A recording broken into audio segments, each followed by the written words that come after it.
காகிதம் எல்லாம் தித்திப்புடன் இருக்கும்.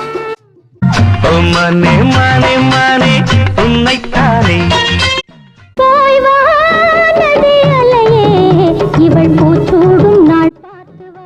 அடிக்கை மல்லிகை, இது ஆள் துடிக்குது. சிட்டுக்கு சின்ன சிட்டுக்கு ஒரு சிறகு முளைத்தது. விளக்கு வைக்க நேரத்திலே மாமன் வந்தான். இந்த பாடல்கள் மட்டுமல்ல, இன்னும் எண்ணற்ற பாடல்கள். அந்த பாடல்களை எல்லாம் எழுதியது யார் என்று பலருக்கு தெரிந்திருக்கலாம், சிலருக்கு தெரியாமல் இருக்கலாம். கண்ணதாசன், வாலி, முத்துலிங்கம், புலமைப்பித்தன் அவர்களின் சமகாலத்தில் பாடல்கள் எழுதிய கவிஞர் தான் இந்த கவிஞரும். மிக நேர்த்தியான கவிஞர், பாடலாசிரியர். மக்கள் திலகம் எம்ஜிஆர் இவர் எழுதிய கருப்பு மலர்கள் என்கின்ற கவிதை புத்தகத்தில் இவர் எழுதிய கவிதையை படிக்கின்றார். எம்ஜிஆருக்கு மிகவும் பிடித்து போகின்றது அந்த கவிதை. உடனே நீங்கள் இங்கு வாருங்கள், நான் அடுத்து எடுக்கப் போகும் எனது திரைப்படத்தில் நீங்கள் பாடல் எழுதப் போகின்றீர்கள் என்று எம்ஜிஆரால் சினிமா துறைக்கு வரவழைக்கப்பட்டவர் தான் இந்த கவிஞர்.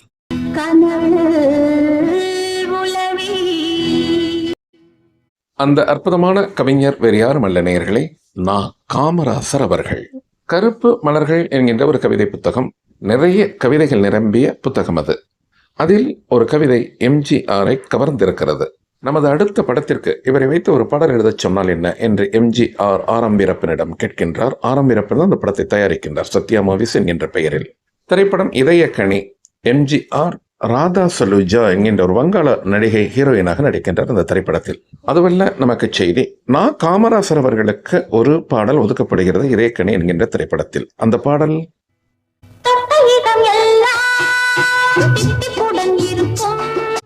மெல்லிசை மன்னர் எம்.எஸ். விஸ்வநாதன் தான் அந்த திரைப்படத்திற்கு இசை.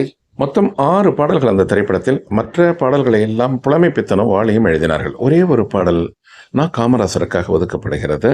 சந்தத்திற்கு நீங்கள் பாடல்கள் எழுதினாலும் அந்த கவிதையின் வரிகள் அங்கு இருக்க வேண்டும் என்று சொன்னாராம் எம்ஜிஆர்.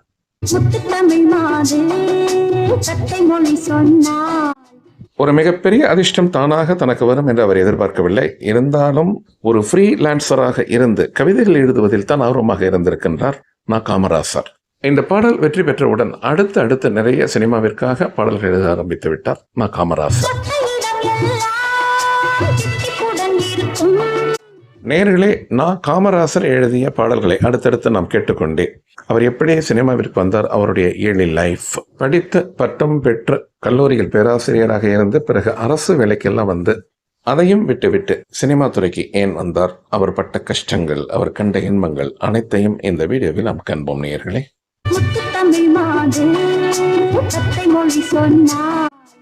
கவிஞர் நா. காமராசர் அவர்கள் போடி நாயக்கனூரில் 1942 தான் பிறந்திருக்கின்றார். காமராசரின் தந்தையின் பெயர் நாச்சிமுத்து, அதனால்தான் நா. காமராசர் என்று அழைக்கப்படுகின்றார். அன்னையின் பெயர் லட்சுமி அம்மாள்.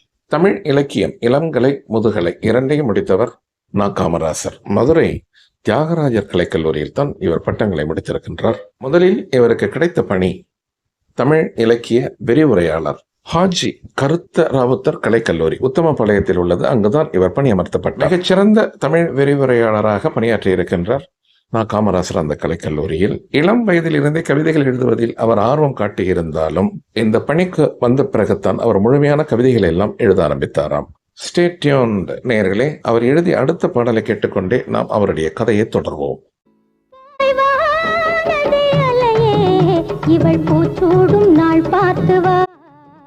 இதய கனியில் எழுதிய அவரது வெற்றி பாடலை தொடர்ந்து பல்லாண்டு வாழ்க என்று அதே ஆண்டு தயாரிக்கப்பட்ட படம் அது. அதே ஆண்டு தான் வெளியானது இந்த திரைப்படமும். அந்த திரைப்படத்திலும் ஒரு பாடல் எழுத வாய்ப்பு கிடைக்கின்றது நா. காமராஜர் அவர்களுக்கு. பல்லாண்டு வாழ்க என்கின்ற இந்த திரைப்படத்திற்கு இசையமைத்தது K.V. மகாதேவன். பாடலை பாடியது K.J. ஜேசுதாசும் T.K. கலாவும். மிக அற்புதமான பாடல் இது. எம்ஜிஆர் அரசியலில் இறங்கி வளர்ந்து வந்து கொண்டிருந்த நேரம் அது. மிகப்பெரிய வரவேற்பை பெற்றது இந்த திரைப்படம், குறிப்பாக இந்த பாடல். நதி அலையே, ஏழை பூமிக்கு நீர் கொண்டு வா. சமகாலத்தில் வாழ்ந்த மற்ற கவிஞர்களும் கூட இவரை திரும்பி பார்க்கின்றார்கள். என்ன வரிகளை வை என்று வியந்து பார்க்கின்றார்கள். பூமிக்கு நீர் கொண்டு வா. அடுத்த நா. காமராசர் என்ன திரைப்படத்திற்கு எந்த பாடலை எழுதினார் என்று காண்பதற்கு முன்னால் அவருடைய வாழ்க்கை வரலாறை தொடர்வோம் நேர்களே. 1964 நா. காமராசர் சிறைக்கு சென்றிருக்கின்றார். ஆமாம், இந்தி எதிர்ப்பு போராட்டம். அவர் கல்வி பயின்ற தியாகராஜர் கலைக்கல்லூரியில் இந்தி எதிர்ப்பு போராட்டம் நடைபெற்ற பொழுது இவரை கைது செய்த போலீஸ் சிறையில் அடைத்ததாம். அந்த காலகட்டங்களில் சூரியகாந்தி என்கின்ற பத்திரிகையில் தன்னுடைய கவிதை தொகுப்புகளை வெளியிட்டு வந்திருக்கின்றார் நா. காமராசர். வாசம் இல்லாத மலர்கள் என்கின்ற தலைப்பில் அந்த கவிதைகள் வந்திருக்கின்றன. அதன் பிறகு கருப்பு மலர்கள் என்கின்ற தலைப்பில் தன்னுடைய கவிதைகளை தானாகவே பதிப்பகத்தில் கொடுத்து வெளியிட்டிருக்கின்றார். அது அனைவரின் கவனத்தையும் ஈர்த்திருக்கின்றது. சகாராவை தாண்டாத ஒட்டகங்கள் என்கின்ற தலைப்பில் இவர் எழுதிய கவிதை மிகப்பெரிய வரவேற்பை பெற்றதாம் அந்த காலத்தில். நான் ஆரம்பத்திலேயே சொன்னது போல எம்ஜிஆர் கருப்பு மலர்கள் என்கின்ற கவிதை தொகுப்பை படித்து பார்த்த பொழுதுதான் நான் காமராசரை கண்டெடுத்திருக்கின்றார். இதயக்கனி என்கின்ற திரைப்படம் வெளிவருவதற்கு முன்பாகவே 1973 யாரையும் அழ வைக்காதே என்கின்ற தலைப்பில் எம்ஜிஆர் நடித்த ஒரு திரைப்படம் வெளிவர இருந்ததாம். அந்த திரைப்படத்தில் ஒரு பாடல் எழுதுவதற்காகத்தான் நான் காமராசர் எம்ஜிஆரால் அழைக்கப்பட்டார் என்கின்ற செய்தியும் உலாவுகிறது. அந்த பாடல் வெற்றிகரமாக பதிவு செய்யப்பட்டதாம். ஆனால் திரைப்படம் வெளிவரவில்லை. இதயக்கனி, பல்லாண்டு வாழ்க போன்ற திரைப்படங்கள் வெளிவந்த பிறகு 1976 அந்த திரைப்படம், அதாவது யாரையும் அழ வைக்காதே என்கின்ற தலைப்பில் எம்ஜிஆர் நடித்த திரைப்படம் நீதிக்கு தண்டனை என்கின்ற தலைப்பில் வெளிவருகிறது. அந்த திரைப்படத்தில் முன்பு நா. காமராசர் எழுதிய அந்த பாடல் பயன்படுத்தப்பட்டது என்று பழைய செய்திகள் கூறுகின்றன. அது எந்த பாடல் தெரியுமா? நீதிக்கு தண்டனை என்கின்ற திரைப்படத்தில் நா. காமராசர் எழுதிய பாடல் இதோ.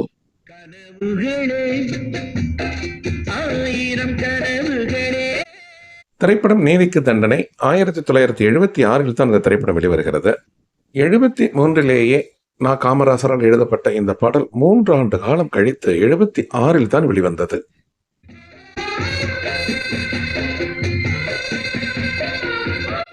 மெல்லிசை மன்னர் MS விஸ்வநாதன் இசையமைத்த பாடல் இது என்பதை அனைவரும் அறிவோம். கரஹர பிரியா ராகத்தில் சோகத்தையும் அன்பையும் வெளிப்படுத்தும் விதமாக இந்த மெட்டு இருக்கும் என்று கூறப்பட்டது. அப்பொழுதே மிக வினயமான சுரங்கள் இந்த பாடலில் பயன்படுத்தப்பட்டிருக்கும். நான் மிகவும் சிரத்தை எடுத்து by using all effort இசையமைத்த திரைப்படங்களில் நீதிக்கு தண்டனை என்கின்ற படமும் ஒன்று என்று மெல்லிசை மன்னர் ஒரு பேட்டியில் கூட கூறியிருக்கின்றார்.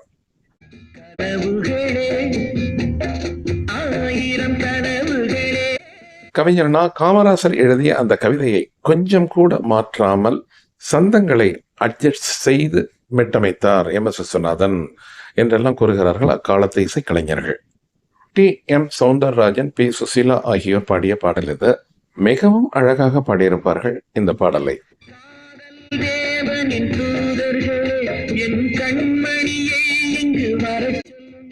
தனது கவிதைகளை புத்தகங்களில் மட்டுமே பார்த்து கொண்டிருந்த நா. காமராசருக்கு திரை இசையில் ஒரு பாடலாக வரும் பொழுது, அதுவும் T.M. சௌந்தரராஜன், சுஷீலா, MS விஸ்வநாதன் இசையில் வந்த பொழுது புலகாங்கிதம் அடைந்தாராம் கவிஞர் நா. காமராசர்.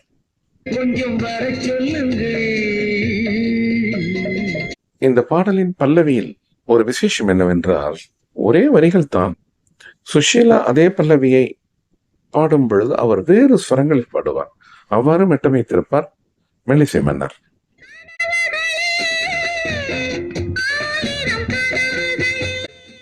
P. சுஷீலா அவர்கள் பாடும் அந்த இடம் மிக இனிமையாக இருக்கும். அது ஒரு அணு பல்லவியாக ஏற்றுக்கொள்ளப்பட்டு பழைய பல்லவி, அதாவது அந்த பல்லவி T.M. சௌந்தரராஜன் பாடும் சுரங்களையே மீண்டும் பாடுவார் P. சுஷீலா.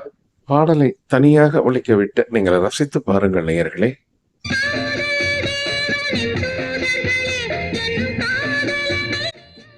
இந்த தருணத்தில் நான் நேயர்களுக்கு ஒன்றை கூறிக்கொள்ள ஆசைப்படுகின்றேன். பாடலை முழுமையாக ஒளிபரப்பினால் என்ன என்று கமெண்ட் பாக்ஸில் நிறைய நேயர்கள் கேட்கின்றார்கள்.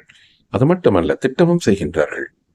குறிப்பிட்ட சில வினாடிகளுக்கு மேல் ஒரு பாடலை விதிமுறைகளின்படி பதிவிட இயலாது என்பதை நேயர்கள் அறிந்து கொள்ள வேண்டும். பாடல்களை மட்டுமே கேட்க வேண்டும் என்று விரும்பும் நேயர்கள் அதற்கான வலைதளங்களுக்கு சென்று அந்த பாடலை முழுமையாக நீங்கள் கேட்கலாம். நாம் இங்கு பார்த்து கொண்டிருப்பது, கேட்டுக்கொண்டிருப்பது கவிஞர் நா. காமராசர் அவர்கள் எழுதிய பாடல்களை பற்றி, அவர்களினுடைய குறிப்புகளை பற்றி. எத்தனை அழகாக அந்த பல்லவியை P. சுஷீலா அவர்கள் முடிக்கின்றார் பாருங்கள்.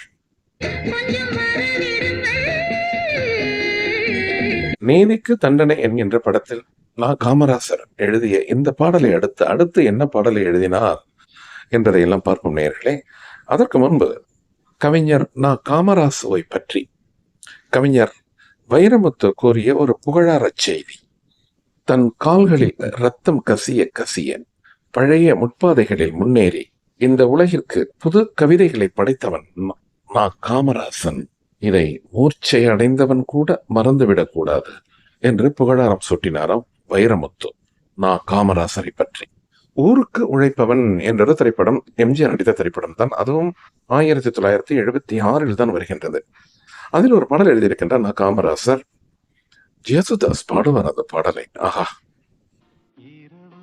பாடகன் ஒருவன் வந்தான். கவிஞர் நான் காமராசர் எழுதி கொடுத்த கவிதையை நான் அப்படியே மெட்டு போட்டு விட்டேன் என்றார மெல்லிசை மன்னர். அந்த தேதிகளை இட்டுக்காக மெட்டு கட்டிய பாடல் இது. மிக சிறப்பாக இருந்தது, அனைவரின் வரவேற்பையும் பெற்றது. தொடர்ந்து எம்ஜிஆர் நடித்த திரைப்படங்களுக்கு தான் பாடல் எழுதினார் நான் காமராசர். அடுத்த ஒரு திரைப்படம் 1977 வந்த திரைப்படம். திரைப்படம் இன்று போல் என்றும் வாழ்க. எம்ஜிஆர், ராதா சலூஜா, வெண்ணிறை ஆடை நிர்மலா போன்ற நடித்த திரைப்படம் இது. மெல்லிசை மன்னர் தான் இசையமைத்திருப்பார் இந்த திரைப்படத்திற்கு.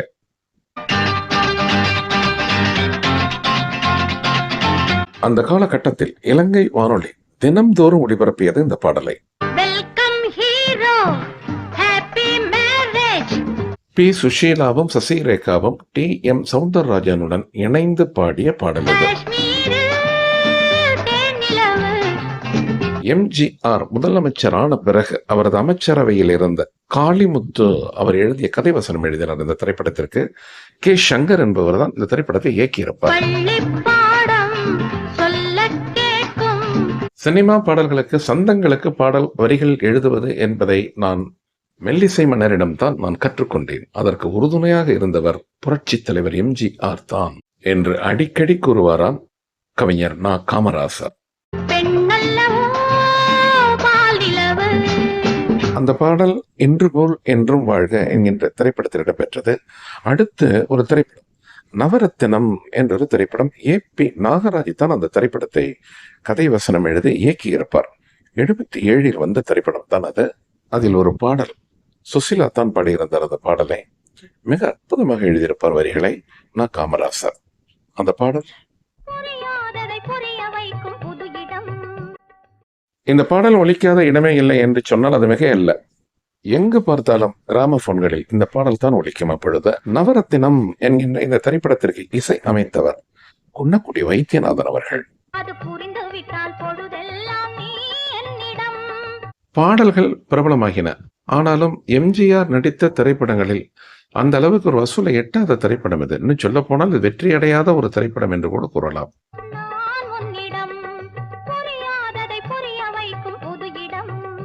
இந்த திரைப்படம் வரை எம்ஜிஆர் நடித்த திரைப்படங்களுக்கு மட்டுமே நா. காமராசர் பாடல்களை எழுதினார் என்பது குறிப்பிடத்தக்கது. அவரது காலத்தில் இணையாக இருந்த சிவாஜி கணேசன் நடித்த திரைப்படங்களுக்கு எந்த ஒரு பாடலுக்கும் எழுதவில்லை நா. காமராசர் பாடல்களை.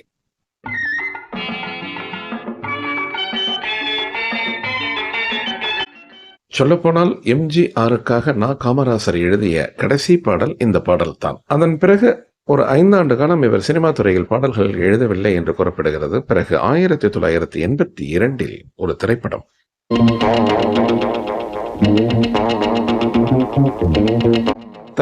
ஆகாய கங்கை 1982 வந்த திரைப்படம் இது. மணிவண்ணன் கதை வசனம் எழுதி மனோபாலா தான் இயக்கியிருப்பார் இந்த திரைப்படத்தை.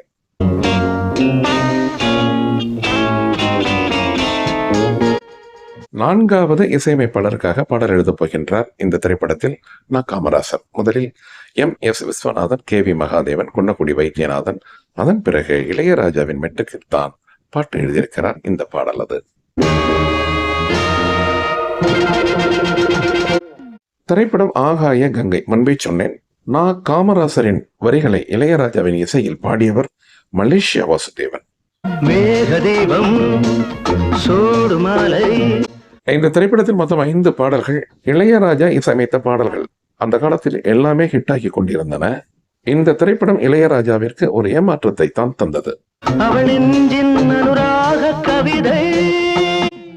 அடுத்து நான் காமராசர் எந்த திரைப்படத்திற்கு பாடல் எழுதியிருக்கின்றார் என்பதை பார்ப்போம் நேயர்களே.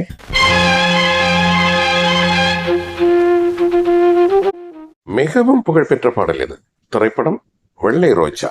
இந்த பாடலை நான் காமராசர் தான் எழுதினாரா என்று நீங்கள் ஆச்சரியப்படக்கூடும். 1983 வெளிவந்த திரைப்படம். இது ஒரு த்ரில்லர் பிலிம். போஸ்ட்மார்ட்டம் என்கின்ற பெயரில் மலையாளத்தில் வந்த ஒரு திரைப்படத்தினுடைய தழுவல் திரைப்படம் இது என்று கூறுகிறார்கள்.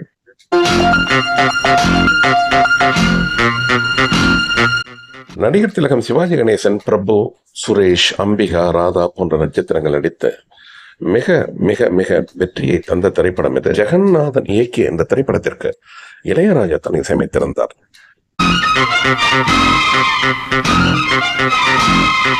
ஒரு மிக மென்மையான மெட்டை போல் தெரியும் இந்த பாடல். ஆனால் தாளக்கட்டுக்கள் வினயம் கலந்திருக்கும். எங்கு சமம் என்று கண்டுபிடிப்பதை சிரமம் என்பார்கள்.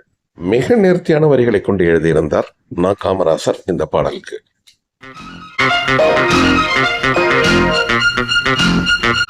இந்த வீடியோ கவிஞர் நான் காமராசர் அவர்களை பற்றி என்றாலும் கூட இந்த திரைப்படத்தை பற்றி ஒரு வரிகள் நேயர்களே. நடிகர் திலகத்தையும் பிரபுவையும் இணைத்து ஒரு த்ரில்லர் பிலிம் தயாரிக்க வேண்டும் என்று ஆசைப்பட்டாராம். படத்தினுடைய தயாரிப்பாளர் ஜெகநாதன் மிக சிறந்த இயக்குனர். அவரை அணுகியிருக்கின்ற தயாரிப்பாளர் விஸ்வநாதன். இயக்குனர் சசிகுமார் இயக்கி போஸ்ட்மார்ட்டம் என்கின்ற பெயரில் மலையாளத்தில் ஒரு திரைப்படம் வந்துள்ளது. அந்த திரைப்படத்தை நாம் ரீமேக் செய்யலாம் என்று கூறியிருக்கின்றார். விசேஷம் என்னவென்றால் போஸ்ட்மார்ட்டம் என்கின்ற அந்த மலையாள படத்தை காட்டில் தமிழில் வந்த வெள்ளை ரோஜா மிக அற்புதமாக வந்தது. காரணம், சிவாஜி கணேசனுக்கு இரட்டை வேடம் இந்த திரைப்படத்தில் ஆசை இருப்பார்.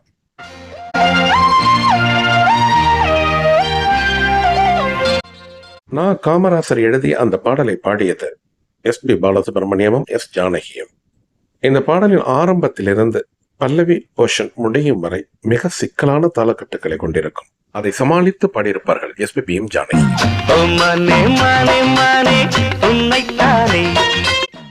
இதற்கு முன்பே இது போன்ற நிறைய பாடல்களை இளையராஜா இசையமைத்திருந்தாலும் இந்த பாடல் அவருக்கு ஒரு மிகப்பெரிய மைல்கல்லாகவே திகழ்ந்தது. நேயர்களே, நாம் எங்க கேட்டுக்கொண்டிருப்பது பார்த்து கொண்டிருப்பது கவிஞர் நான் காமராசன் அவர்கள் எழுதிய பாடல்களை பற்றி. அடுத்து அவர் என்ன பாடலை எழுதினார் என்பதை பார்ப்போம்.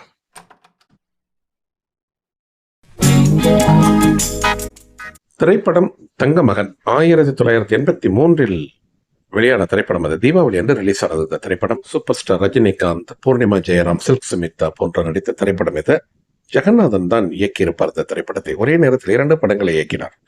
இதற்கு முன்பு கேட்ட வெள்ளை ரோஜா திரைப்படத்தையும் தங்கமகன் என்கின்ற திரைப்படத்தையும் அதே ஆண்டு இயக்கினார்.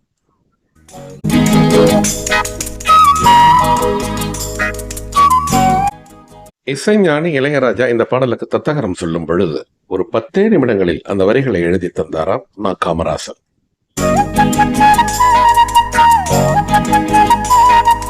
ஐந்து பாடல்களை தந்திருப்பார் இசைஞானி இளையராஜா இந்த திரைப்படத்திற்கு. அது ஒவ்வொரு பாடலையும் ஒவ்வொரு பாடலாசிரியரை வைத்து எழுத சொன்னார். இந்த பாடல் நான் காமராசருக்காக ஒதுக்கப்பட்டது.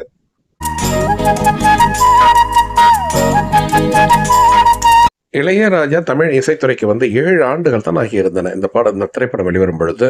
தங்கமகன் என்கின்ற இந்த திரைப்படம் மிகப்பெரிய அளவில் போகவில்லை என்றாலும் பாடல்கள் கொடி கட்டி பிறந்தன. பாடலின் துவக்கத்தில் ஒரு 50க்கும் மேற்பட்ட வயலின்களை கொண்டு ஒரு ஃப்ரேசிங் செய்திருப்பார் இளையராஜா. அத்தனை பாராட்டுதலுக்குரியதாக இருந்தது அந்த இசை.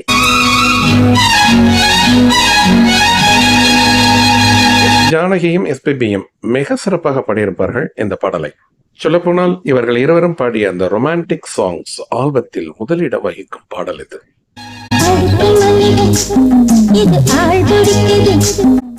தங்கமகன் என்கின்ற அந்த திரைப்படத்திற்கு அப்படி ஒரு பாடலை எழுதிய கவிஞர் நான் காமராசன் இந்த திரைப்படம் வெளியாவதற்கு முன்பாகவே AVM நிறுவனத்திற்காக இளையராஜாவின் இசையில் ஒரு அற்புதமான பாடலை எழுதியிருப்பார். மிகவும் பெயர் போன படம், சூப்பர் ஹிட் பிலிம். அது என்ன படம்?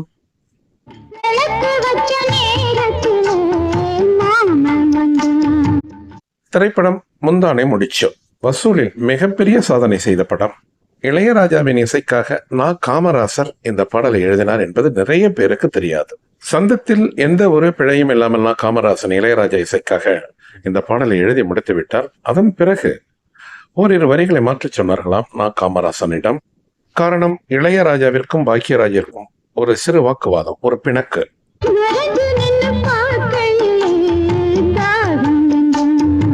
நான் காமராசர் எழுதிய அந்த வரிகளில் எந்த விதமான குழப்பமும் இல்லை பாக்கியராஜை பொறுத்தவரையில். ஆனால் இளையராஜா அவர்தான் பாடினார் ஜானகியுடன் இணைந்து இந்த பாடலை. அந்த இடம் வரும்பொழுது அந்த போர்ஷன், நான் பக்தி நெறியில் இருப்பதால் அந்த வரிகளை உச்சரிக்க முடியாது என்னால், அதனால் நான் தத்தகரம் சொல்லிக் கொள்கின்றேன் என்றாராம் இளையராஜா. அது கூட ஒரு நன்றாக இருந்ததனால் அதை பாக்கியராஜ் ஒப்புக்கொண்டாராம்.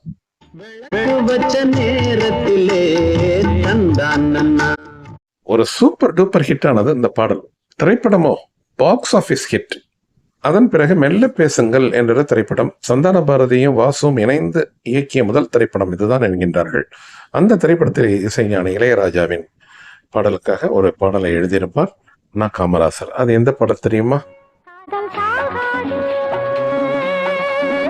ஜீவன் போகாது. மெல்ல பேசுங்கள் என்கின்ற இந்த திரைப்படத்திற்கு 4 பாடல்களுக்கு இசையமைத்திருப்பார் இளையராஜா. 4 வெவ்வேறு பாடலாசிரியர்கள். இந்த பாடலை எழுதியது நான் காமராசன் அவர்கள். 80களில் வானொலிகளில், குறிப்பாக இலங்கை வானொலியில் இந்த பாடல் பிரசித்தம். அடுத்து 1984 அன்புள்ள ரஜினிகாந்த் என்கின்ற ஒரு பிரசித்தி பெற்ற படம் வெளிவருகின்றது. அதில் ஒரு பாடல் எழுதியிருக்கின்றார் நான் காமராசர். அது எந்த பாடல்?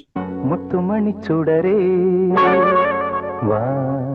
திரைப்படம் அன்புள்ள ரஜினிகாந்த். அனைவரும் அறிவோம். 1984 ஆகஸ்ட் மாதம் 2ஆம் தேதி வெளிவந்த திரைப்படம் இது. ரஜினிகாந்த் அன்பிகா நடித்த திரைப்படம் இது. இதில் மீனா குழந்தை நட்சத்திரமாக அறிமுகமாகியிருப்பார். முல்லை மலர் சரமே வா. இந்த திரைப்படத்தில் மொத்தம் 5 பாடல்கள். அதில் ஒரு பாடல் நான் காமராசர் அவர்களுக்கு கொடுக்கப்பட்டது. 5 பாடல் நன்றாக இருக்கும். இருப்பினும் இந்த பாடல் சூப்பர் ஹிட். கதை, திரைக்கதை, வசனம் எழுதியது தூயவன். அவர் நாகூரை சேர்ந்தவர். கே நடராஜ் தான் இந்த திரைப்படத்தை இயக்கினார். முத்துமணி சுடரே வா, முல்லை மலர் சரமே வா. இந்த பாடல்களை எல்லாம் நான் காமராசர் தான் எழுதினார் என்பதை நீங்கள் அறியும் பொழுது உங்களுக்கு ஒரு எண்ணம் ஏற்படலாம். இன்னார் தான் இந்த பாடலை எழுதினார் என்பது வெளிப்படையாக அனைவருக்கும் தெரியாமல் போனதற்கு காரணம் என்ன என்பதுதான் அந்த எண்ணமாக இருக்கலாம் உங்களுக்கு. 25 ஆண்டுகளுக்கு மேலாக சினிமா துறையில் இருந்திருக்கின்றார். அதற்கு முன்பு புது கவிதைகள் நிறைய படைத்திருக்கின்றார். கல்லூரிகளில் விரிவுரையாளராக பணிபுரிந்து அதன் பிறகு அரசு துறைக்கு வந்து அந்த அரசு பணியை விட்டுவிட்டு கவிதைகள் புனைவதில் ஆர்வம் காட்டி நிறைய பதிப்பகங்களுக்கு சென்று பதிப்பகங்களையும் தாண்டி தானே புத்தகங்கள் வெளியிட்டு அதில் ஒரு கவிதையை எம்ஜிஆர் கண்டு அவர் சினிமாவிற்கு அழைக்கப்பட்டு எப்படி போகின்றது பாருங்கள் இவருடைய பயணம். மிகுந்த கஷ்டங்களுக்கு பிறகு அவர் வெற்றி பெற்றிருக்கின்றார். நல்ல ஓவியனுக்கு விளம்பரம் தேவையில்லை, தானாகவே வாய்ப்புகள் வரும் என்பார்கள். நிறைய திறமைகள் இருந்தும் யாருக்கும் எட்டாத கற்பனை வளமும் இருந்தும் இவருக்கு கிடைத்த வெற்றி குறைவு தான் என்கின்றார்கள் இவரது ரசிகர்கள். கவிஞர் நா காமராசு அவர்கள் அடுத்து என்ன பாடலை எழுதினார் என்பதை பார்ப்போம் நேயர்களே. திரைப்படம் நான் பாடும் பாடல். மோகன் அம்பிகா சிவகுமார் நடித்த திரைப்படம் இது. கதை, திரைக்கதை, வசனம், இயக்கம் அனைத்துமே ஆர் சுந்தரராஜன் தான். அவருக்கு மிகப்பெரிய பெயரை தேடித்தந்த திரைப்படம் இது. பாடல்களுக்கு முக்கியத்துவம் கொடுத்து எடுக்கப்பட்ட திரைப்படம் இது. பாடும் வானம் பாடி. இந்த திரைப்படத்திற்கு இளையராஜா தான் இசையமைத்தார். அனைவரும் அறிந்த ஒன்று, இளையராஜா கர்நாடக சங்கீதம் அறிந்து தேர்ச்சி பெற்றிருந்த காலம். இந்த திரைப்படத்தில் இடம்பெற்ற அனைத்து பாடல்களையும் ஒவ்வொரு பாடலிலும் ஒவ்வொரு ராகத்தை முழுமையாக பயன்படுத்தி இசையமைத்தாராம். மார்கழி மாதமும். இந்த பாடல் கூட காபி என்ற ஒரு ராகம் உண்டு. காஃபி என்றும் சொல்வார்கள். அதை ஹிந்துஸ்தானிய இசையில் திப் என்று கூறுவதுண்டு. ஏறு வரிசையில் நிஷாந்தம் தவிர்க்கப்படும். இறங்கு வரிசையில் அனைத்து ஸ்வரங்களும் வரும்.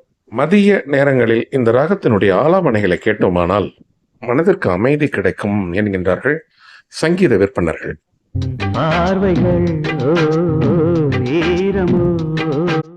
பதிவிற்கு முன் இளையராஜா இந்த பாடலை எனக்கு சொல்லிக் கொடுக்கும் பொழுது எளிமையாக தெரிந்தது. ஆனால் பாடும் பொழுது தான் இந்த பாடலினுடைய தன்மையை அறிந்தேன் என்றார் எஸ்பிபி. அதே 84ஆம் ஆண்டு தான் மிகப்பெரிய பேனருக்கு ஒரு பாடல் எழுதியிருக்கின்றார் நான் காமராசர். மிகப்பெரிய ஸ்டாருக்கு. அது என்ன பாடல் தெரியுமா? மிக அற்புதமான பாடல்.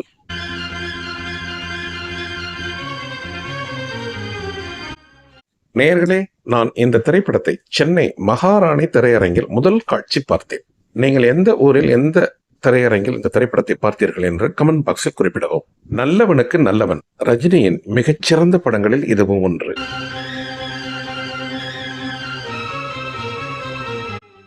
நமக்கு செய்தி எங்கு கவிஞர் நா. காமராசு எழுதிய பாடல் இது என்பதே.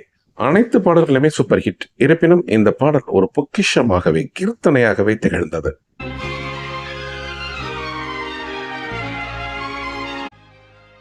ஏவிஎம் தயாரித்த திரைப்படங்கள் தோல்வியை தழுவி வந்தது. இந்த ஒரு படம் அதனை ஈடுகட்டியது என்கின்றார் ஒரு பழைய பத்திரிகையாளர். இளையராஜா என்ன வேண்டுமானாலும் சொல்லிவிட்டு போகட்டும் அவர், ஆனால் முழு திறமையும் இந்த திரைப்படத்தில் ஒரு பாஷியலாக காண்பித்தார்.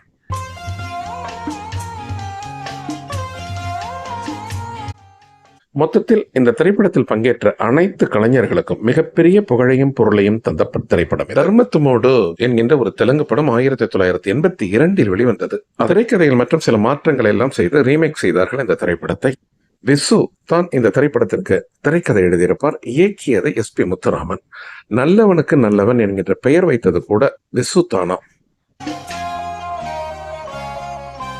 நான் பாடிய அனைத்து பாடல்களும் எனக்கு பிடிக்கும். ரஜினிகாந்திற்காக நல்லவனுக்கு நல்லவன் என்கின்ற திரைப்படத்தில் நான் பாடிய பாடல் யாரோ ஒரு புது பாடலாசிரியர் அவரது வரிகளை பாடினேன் என்று ஜேசுதாஸ் கூறியிருக்கின்றார் ஒரு நேர்காணலில். KJ ஜேசுதாஸிற்கு பிடித்த பாடல்களில் இதுவும் ஒன்று.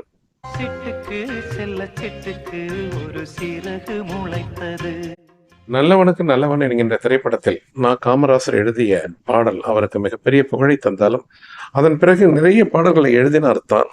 மற்ற கவிஞர்களுடன் போட்டி போட்டுக்கொண்டு நிறைய வாய்ப்புகள் தேடி அலையவில்லையாம் நா. காமராசர். இருப்பினும் அவருக்கென்று தானாகவே வாய்ப்புகள் வந்தனவாம். அதனால்தான் ஒரு திரைப்படத்திற்கு ஒரு பாடல் மட்டுமே எழுதியிருக்கின்றார். கூடுமானவரை இதுவரை நாம் இங்கு பதிவிட்ட பாடல்கள் அனைத்துமே அந்த ஒரு படத்தில் அந்த ஒரு பாடல் தான். ஏதோ 1-2 படங்களில் மட்டும்தான் 2 பாடல்கள் எழுதியிருக்கின்றார். மற்றொரு பாடலுக்கும் எனக்கு ஒரு வாய்ப்பு தாருங்களேன் என்று இவர் கேட்டதே இல்லையாம்.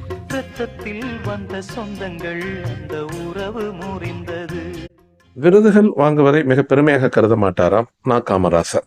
அப்படியும் கூட கலை மாமணி விருது, சிறந்த பாடலாசிரியருக்கான விருது, பாரதிதாசன் விருதும் இவருக்கு கிடைத்திருக்கின்றது. 1994 வரை இவர் பாடலாசிரியராக படம் வந்திருக்கின்றார். இவர் கடைசியாக எழுதிய பாடல் வண்டி சொல்லி சென்றாசு என்ற திரைப்படத்தில் தான்.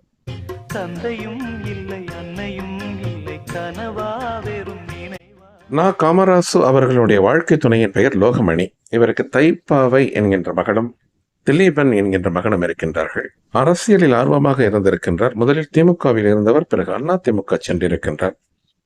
அதிமுக உடைந்த பொழுது இவர் ஜெயலலிதா அணியை தேர்ந்தெடுத்தாராம். அரசியலிலும் கூட முண்டி அடித்து இவர் மேலே வருவதற்கு முயற்சிக்கவில்லை. கடமையை செய், பலனை எதிர்பார்க்காதே என்ற நோக்கத்தில் இருப்பவராம் கவிஞர் நா. காமராசு.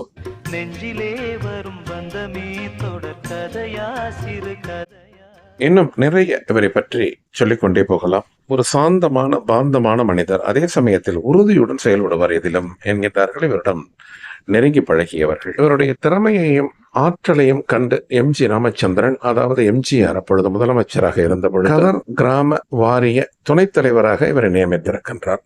நல்லவனுக்கு நல்லவன் என்கின்ற திரைப்படத்திற்கு பிறகு அவர் எழுதிய மிக முக்கியமான பாடல்கள் என்ன என்பதை பார்ப்போம் நேயர்களே.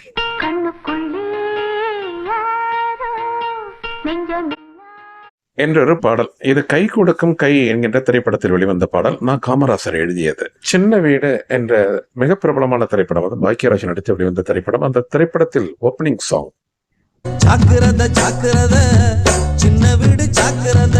என்கிற அந்த மிக பிரபலமான பாடலை எழுதியதும் நா. காமராசு தான்.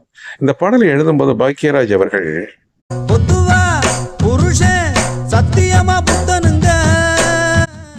போன்ற வரிகள் எல்லாம் வேண்டும், அதை எனக்கு கவிதையாக தாருங்கள் என்று பாக்கியராஜ் கேட்டுக்கொண்டார் காமராசரிடம்.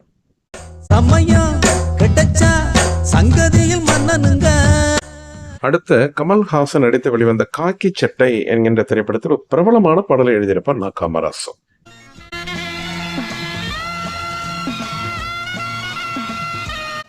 என்கிற பாடலை சண்முக பிரியா ராகத்தில் மிக அற்புதமாக சமைத்திருப்பார் இளையராஜா என்று பத்திரிகைகள் அப்பொழுதே கூறின. நமக்கு இங்கு செய்தி கவிஞரை பற்றி அல்லவா. இந்த பாடல் வரிகள் மிக நுட்பமானவைகளாக தென்படும். கூர்ந்து கவனித்தால் தெரியும்.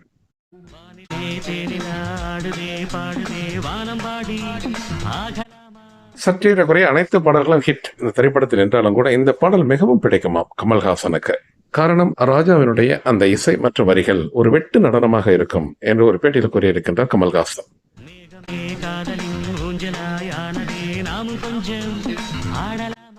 இத்தனை மிக பிரபலமான பாடல்களை எல்லாம் எழுதிய கவிஞர் நார் காமராசன் அவர்கள் வருடம் 2017 மே 24ஆம் நாள் தன்னுடைய 74வது வயதில் காமராசன் அவர்கள் இந்த மண்ணை விட்டு பிரிந்தார் என்பது ஒரு துக்ககரமான செய்தி.